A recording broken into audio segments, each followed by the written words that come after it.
কর্ণে যিনি গ্রহণ করেন আস্বাদন করেন তারই দুই কর্ণ হলো সোনার কান। তা বলছে হরিনাম অমৃত বাজে কানে বাজে না, বাজে কানে বাজে না,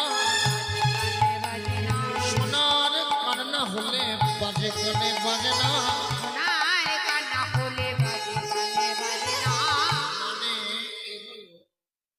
সোনার কান না হলে খুব ভালো করে বুঝবেন, আপনারা যে কয়েকজন বসে কীর্তন শুনছেন একাগ্রতা প্রাণে, যে কতজন ভক্ত রয়েছেন ও ভক্তিমতী মায়েরা, আপনারা কি ভাবছেন এই জন্মের কোন পুণ্যের ফলে এসে বসেছে? বহু জন্মের পুণ্যের ফল। ভক্তমণ্ডলী ভক্তিমতী মায়েরা, বহু জন্মের পুণ্যের ফলে ফল করার তালে ধনী হচ্ছে এখানে, আর আপনি ঘরে আর থাকতে পারছেন। যাই যাই দুটো কৃষ্ণ কথা শুনে আসি। হ্যাঁ, তো কীর্তন শুনতে গেলে ভক্তি ভরে শুনতে হবে মা, আর একাগ্রতা প্রাণে শুনতে হবে। ছোট দৃষ্টান্ত দিয়ে কথাটা বলবো আমি। রাস্তা দিয়ে দুই বন্ধু চলে যাচ্ছে, হ্যাঁ, রাধে রাধে।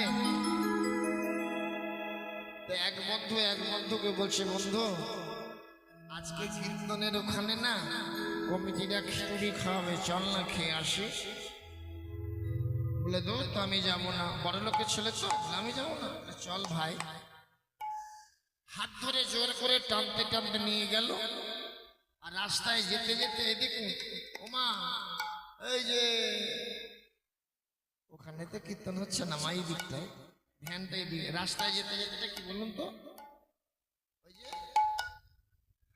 লাল নীল সবুজ রং বিরঙের রঙিল জল বিক্রি হয় না, হয় কি না? যেটা খেলে নেশা হয়, যে যেটা খায় ওটা দেখে তো জিভ দিয়ে জল পড়ছে। বলে বন্ধুটা দোকান কিসের? যেতে হবে না, চলো কীর্তন শুনবো। না, আগে আমি ওটা খাবো, নেশাটা জমবে, তারপরে কীর্তন জমবে। বলে বন্ধু তবে তুমি থাকো, আমি গেলাম। ওই বন্ধুটা চলে গেল মুদির দোকানে, আর এক বন্ধুটা এসে বসলো কীর্তনের প্যান্ডেলের ভেতরে, কীর্তনিয়ার সামনে কীর্তন শুনবে বলে। কি মজার কথা জানেন, বসেছে কিন্তু মন লাগে না, কীর্তন শুনিতে তার মন লাগে না।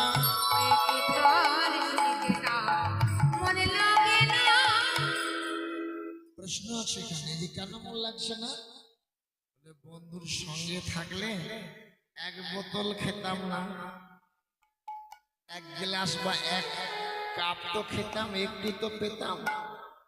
কি বসে গেলাম, ওইখানে থাকলেই ভালো হতো। এবার শুনুন, যে বন্ধুটা মদের দোকানে গেছে ও কিন্তু মদ কিনেও নি, খায়নি। মদের দোকানে গেছে খাওয়ার জন্য, কিন্তু ওর মনটা ওই মদের দোকানে নয়, মনটা চলে গেছে কীর্তনের প্যান্ডেলে। বলে বন্ধুটা তো কীর্তন শুনতে গেল, শুনেছি বন্ধুটাই বলছিল কীর্তন যদি বুঝতে নাও পারে বসে কীর্তন শুনলে তার দেহের পাপ নাকি ক্ষয় হয়। আমি কি পাপী মানুষ, এই মদের দোকানে এলাম, কত এতক্ষণে কীর্তনিয়া কত ভগবানের কথা বলে দিল। ওর মনটা আছে মদের দোকানে গিয়েও কীর্তনের প্যান্ডেলে, আর যিনি কীর্তন শুনতে বসেছে তার মনটা আছে মদের দোকানে। শেষ পর্যন্ত দুই বন্ধু যখন মারা গেল, যে বন্ধুটা বসে কীর্তন শুনছিল তার হলো নরকে বাস, আর যে বন্ধুটা মদের দোকানে গেছিল তার হলো স্বর্গবাস। কেন? তার কারণটি কি? কীর্তনের আসরে বসেও মন ছিল না কীর্তনে। এই জন্যই বলেছে ভগবানের সুধামৃত কৃষ্ণ প্রেম লীলা ভগবানের শুনতে গেলে ওমা এই মনটা তো সারা জনম সংসারে দিলেন গো, ছেলের জন্য, স্বামীর জন্য, পিতা পুত্রের জন্য। কীর্তনটা কি সারা বছর হবে এখানে? আজকে রাত্রিটি আর কালকে সকালে পুঞ্জ বর্ণন হলে শেষ হয়ে যাবে। কি সারাটা জন্ম ধরে এই অক্লান্ত পরিশ্রম দিয়ে পরিবারকে সুখী রাখার জন্য কত কি করলাম, কিন্তু ভগবানের নাম একটু শুনবো না মন দিয়ে, এটা কেমন কথা হয়? এটাকে আমি আমার জন্য বললাম, আপনাদের সকল ভক্তদের জন্য বললাম। ভগবানের কাছে আমার একটাই প্রার্থনা, কারণ এখানে আমার অনেকটা গুরু ভাই আছে, ওই যে গুরুদেবের নাম নিলে একটু প্রণাম জানাবো। তারপরে যে লস্করপুর ভবানী অধিকারী আছেন আপনারা এখানে? হ্যাঁ আছেন, আছেন। তাহলে যদি তার কাছে দীক্ষা নিয়ে থাকেন আপনার গুরু বোন হয়ে গেলেন। এখন দেহ রেখে দিয়েছেন গুরুদেব। আমার কর্তব্যটা কি জানেন? সুপথ দেখানো। এই যে রাস্তা দিয়ে চলছেন আপনারা, এক গোছা কাটা পড়ে থাকবে, কাঁটাটাকে দেখলে ছেড়ে দেবেন না সরিয়ে দেবেন? কাঁটাটা এক গোছা পড়ে আছে, সরিয়ে দেবেন না ছেড়ে দেবেন? সরিয়ে দেবেন। এটাই হলো সব কথা। তো আমাদের কীর্তনিয়া কানা হয়, আমরা একটু সুপথ যেন দর্শন করতে পাই।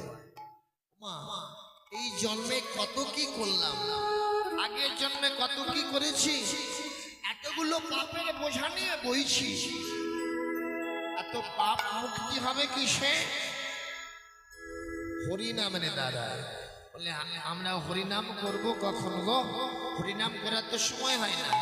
তো হরিনাম হাতে করে না মুখে ঝাড় দিচ্ছি আর বদনে হরিনাম করব, কেউ বাধা দেবে? তাই বলি গো মা, তোমরা হাতে করো কাজ আর মুখে বলো হরি, মানব জনম যাইবে তোরি। হরিব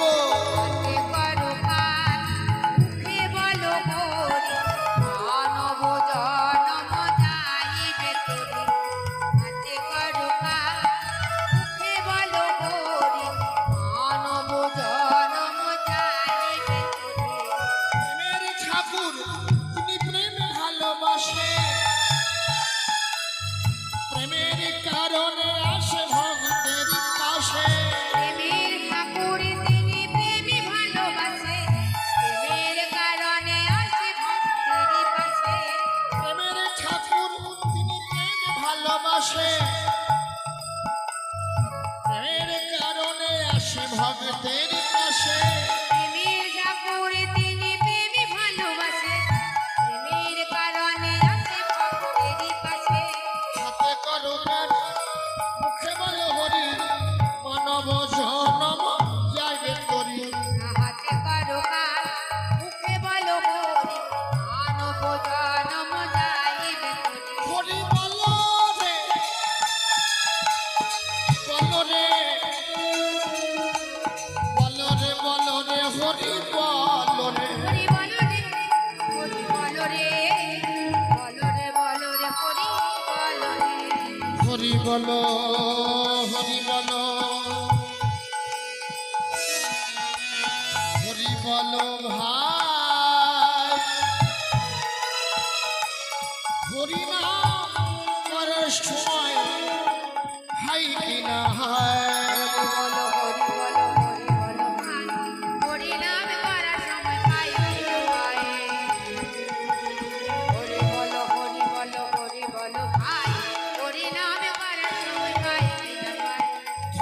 ধন্য এই দুর্লভ জন্ম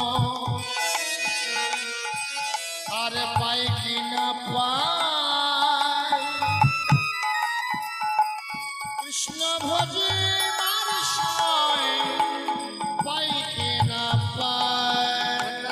মানব জন্ম হয় কি না পাই, কৃষ্ণ ভজিবার সময় পাই কি না পাই। হরি বলো রে,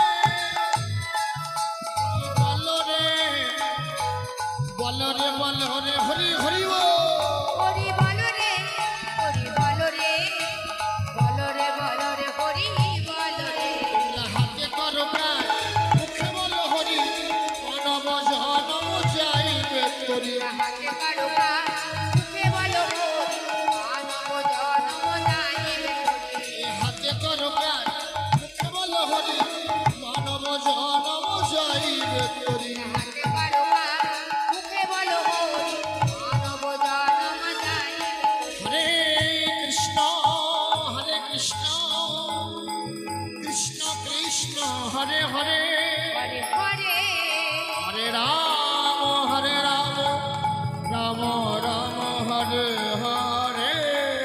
ভ্রমর তারপরে উল্লেখনী হবে, উল্লেখনী হবে।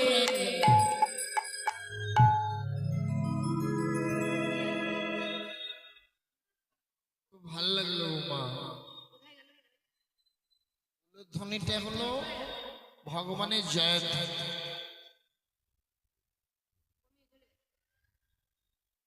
হ্যালো হ্যালো হ্যালো হ্যালো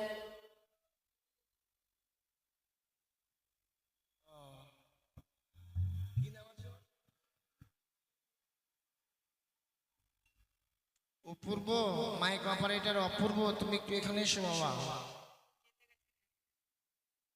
তাহলে ওমা আমরা হরিনাম করার সময় পাই না তো, না সময় আলাদা করে দিতে হবে না। সকালে ঘুম থেকে উঠলেন, চোখে ডলা দিতে দিতে কি ধরি, আগে ঝাঁটা ধরি আমরা। হ্যাঁ কোথায় ঝাঁটা আছে, কি গো ঝাড় দেব আর বদনে হরিনাম করবো। টাকা লাগবে? ঘর লিখাচ্ছি, দেখুন ঘর লিখাবার দুর্ভাগ্য। ভালো ভালো ঘরে ওই গোবর দিয়ে লিখানো হয় না, ফেনাইল মার্বেল টাইলস দেওয়া ঘরে গোবর দেওয়া যাবে? এটা দুর্ভাগ্য না?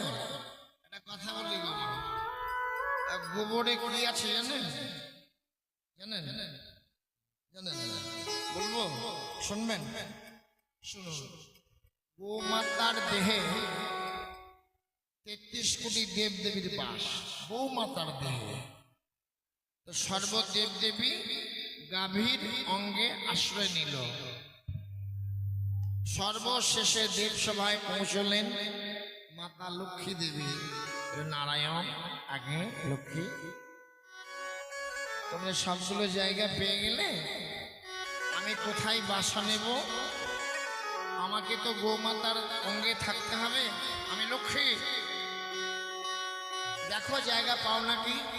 বলে কোনোটা একটা লোম ফাঁকা নেই যে আমি বসবো।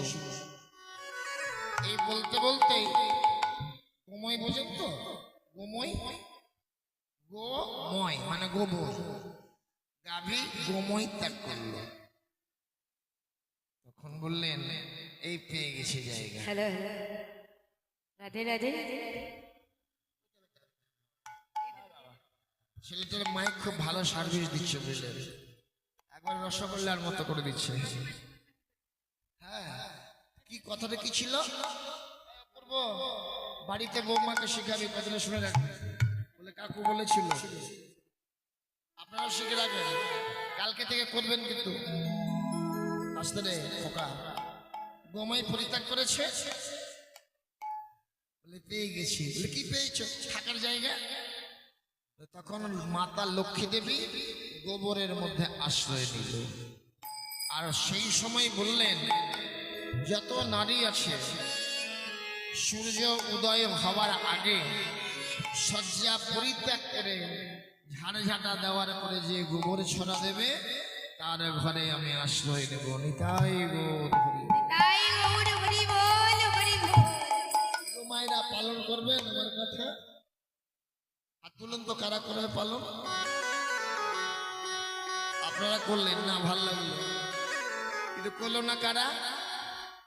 রাত্রি 12টা 1টা পর্যন্ত যে ফেসবুক চালাচ্ছে, রাধে রাধে। ওই 1টা পর্যন্ত যদি ফেসবুক চালায়, কি গো মা, এই যে 11টায় ঘুম থেকে উঠবে। উঠবে কখন? এটা আমার দিকে তাকান, বোঝা যাবে। মনে রাগ করিয়েন না আমার কথা। শাশুড়ি ঝাড় ঝাঁটা লেপা মোচা সব করে দিল, আর বৌমা ব্রাশ নিয়ে খোপারে এখানে ব্রাশটাকে বুঝে দিয়ে বেরোলো। তারপরে বাহ্যিক কর্ম সেরে 1 ঘন্টা চলছে। শাশুড়ি চা করে দেবে তো বৌমা বসে বসে খাবে। এটাই তো আপনাদের দুর্ভাগ্য মা। কি গো, ঠিক বলছি? আমার একটা অনুরোধ মা, দুঃখ দিও না মা। শ্বশুর শাশুড়িতে ঝগড়া লাগে কেন? শ্বশুর শাশুড়িতে ঝগড়া লাগে কেন? না ওই কথা নয় বলছি। আমি বৌমা পরের মেয়ে বৌমা হয়ে গেলাম, আর শাশুড়িকে নিজের মায়ের মতো মেনে নিলাম না। আর শাশুড়ি পরের মেয়েকে নিজের মেয়ের মতো মেনে নিল না। এটাই হচ্ছে মূল ঝগড়ার কারণ। আমি তাই গৌর তাই গৌর হরি বল হরি বল। পরে মেয়ে বলে ঝি চাকরির মতো কাজ করিয়ে যাবো, এটা মায়া মমতা বুঝবো না। আবার পরের মা বলে নিরপেক্ষ কথা, পরের মা বলে কি গো, ওই বুড়ি যেখানে যাচ্ছে যেতে দাও, চুপ করে থাকো, যা এক মুষ্টি পাচ্ছ সেটাও তালা বন্ধ হয়ে যাবে। তখন শাশুড়ি উঠে যাও বৌমা, সব দেখছে ভগবান, কি যাহা তুমি করিতেছ তাহা দেখিতেছ ভগবান। বারবার বলি মানুষ তুমি সাবধান। এটাই তো শিক্ষা মা। এগুলো কীর্তনে হয়নি এগুলো কথা, জীব শিক্ষার কথা। এটা একটা শিক্ষক স্কুলের, আমরা স্কুল ঘরে বাসা আছি, হ্যাঁ, তো একটা শিক্ষক তার ছাত্রছাত্রীকে জ্ঞান দান করে, লেখাপড়া করে।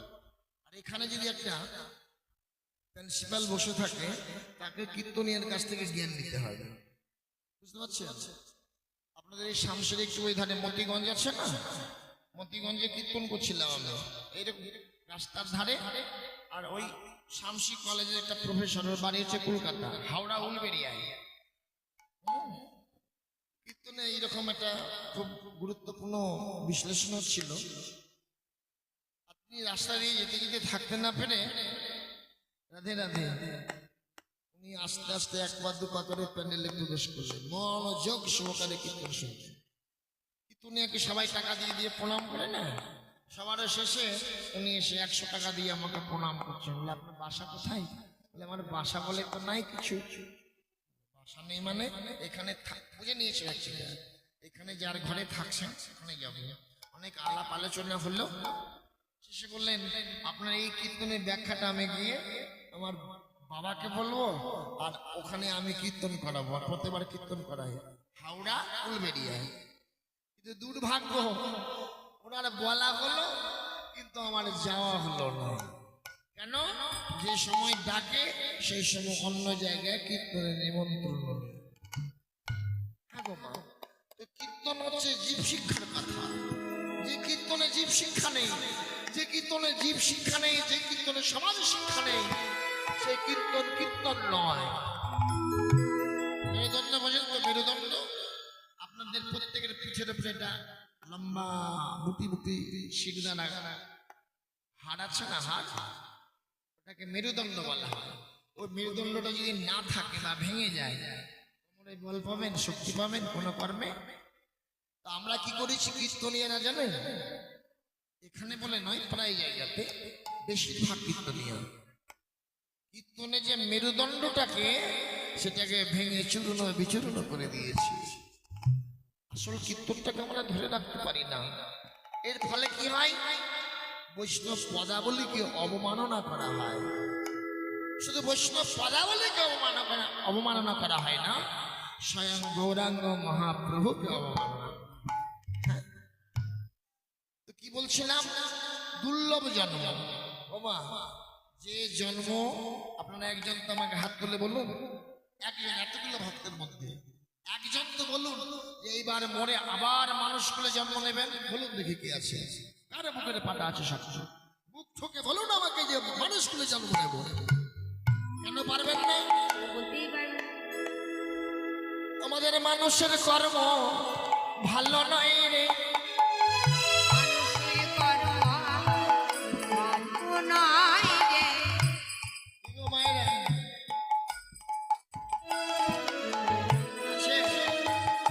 আমাদের মানুষের কর্ম ভালো নয় রে, আমাদের মানুষের কর্ম ভালো নয় রে। যেমন কর্ম ওগো তেমন ফল হয়। মানুষের কর্ম ভালো নয় রে, ওই যেমন কর্ম তেমন ফল হয়। ওগো কর্ম গুণে ফল পাইবে। ওই যেমন কর্ম তেমন ফল হয়। আর ভালো কর্ম করে দেখো, যেমন কর্ম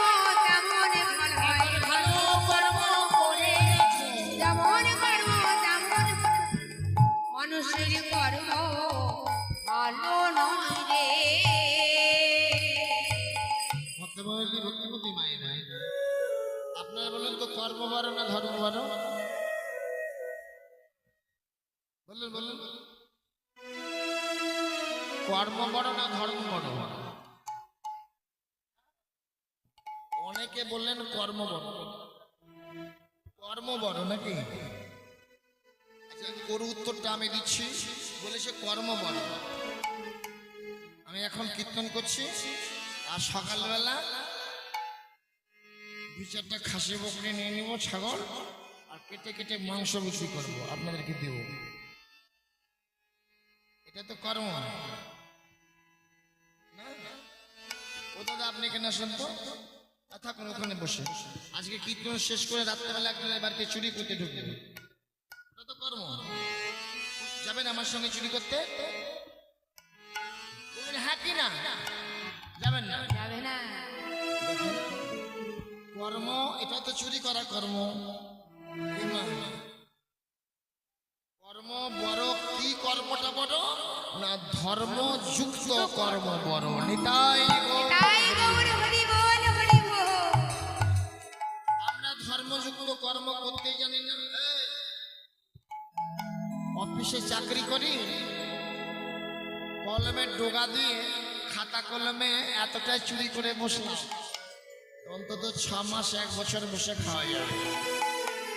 আপনি আবার ভদ্রলোক অফিসে চাকরি করে বাবু, নাকি? কি বলছেন? ওটা তো কর্ম মা, বুঝবেন আপনি। কর্ম হবে ধর্মযুক্ত কর্ম। এই যে কীর্তন হচ্ছে, কমিটির ছেলেগুলো নতুন নতুন ছেলে, আপনাদের গ্রামের খবর বলতে পারবো না, কিন্তু যখন বাইরে যায়, ও মা, ও মাসি, এই যে এলো চাঁদা নিতে এসেছি, গঙ্গারামপাড়া ব্রাকেটে কোলপাড়া, নাকি? দাঁড়াও বাবু, দাঁড়াও, দিচ্ছি। দুটো ফাটা ফাটা 10 টাকার নোট এনে বলছে, না বাবু এটা রাখো। বাড়িটা তো বিশাল বড় রে, কমসে কম 100 টাকাটা তো দিত, 50 টাকা তো দিত। ও মাসি, এটাতে কি হয় বাবা? মা আর বলো না বাবা, এবার ওই তোমার মেসোমশাই না অনেক দামি একটা খাট কিনে নিয়েছে, অনেক টাকা দিয়ে। হ্যাঁ, কত টাকা দিয়ে? 2,60,000। 2,60,000 দিয়ে? পকেটের অবস্থা ভালো নয়। খাটটার নাম কি গো? দিদি খায়। বক্স খাট না ডিডি খাট? এখন তার বেশি দাম হবে। রিমোটে চলে, রিমোট। রিমোট চাপলেই খাট পাতা হয়ে যাবে, আর রিমোট চাপলেই দুদিকে দুটো বালিশ উঠে যাবে, আর বসলেই 1 হাত গদি থেকে বেশি কি আরাম। রিমোট চাপলে মশা। রিমোট চাপলে আবার সব গুটিয়ে যাবে। কি অবস্থা! কিন্তু কি হলো জানেন? কিছুদিন ঘুমাতে ঘুমাতে মেসোমশাই না পারে উঠতে, না পারে বসতে, লাঠি ধরে উঠে, লাঠি ধরে বসে। ছেলেকে বলছে, বাবা আমাকে একটা ভালো ডাক্তার দেখানো রে। যত টাকা লাগে, 4 লাখ, 5 লাখ, 8 লাখ, 10 লাখ, ডাক্তারকে দেবে 8 লাখ 10 লাখ, আর ভগবানের ধর্মযুক্ত কর্মে দিলে ফাটা ফাটা দুটো 10 টাকার নোট। নিতাই তাই গৌর হরি বল, হরি বল। ছেলে বড় আরামে হয়ে গেল, এবারে বেরামে। ফ্লাইটে করে, মানে প্লেনে করে নিয়ে চলে গেল একবারে, কি বলে ওটাকে, আমেরিকা, লন্ডন। কি টাকার তো অভাব নেই। ডাক্তারবাবু, ডাক্তারবাবু যত টাকা লাগে আমার বাবাকে ভালো করে দিন। সর্ব পরীক্ষা নিরীক্ষা করে ডাক্তারবাবু কি বলছে জানো? এই যে তোমার বাবার কোনো অসুখ নাই, সুদ নেই। মানে ডাক্তারে ডাক্তারে ডাক্তারে, ডাক্তারে ডাক্তারে, তুমি শুনবেন অর্থ বুঝে। ডাক্তারে ডাক্তারে, ডাক্তারে ডাক্তারে, ডাক্তারে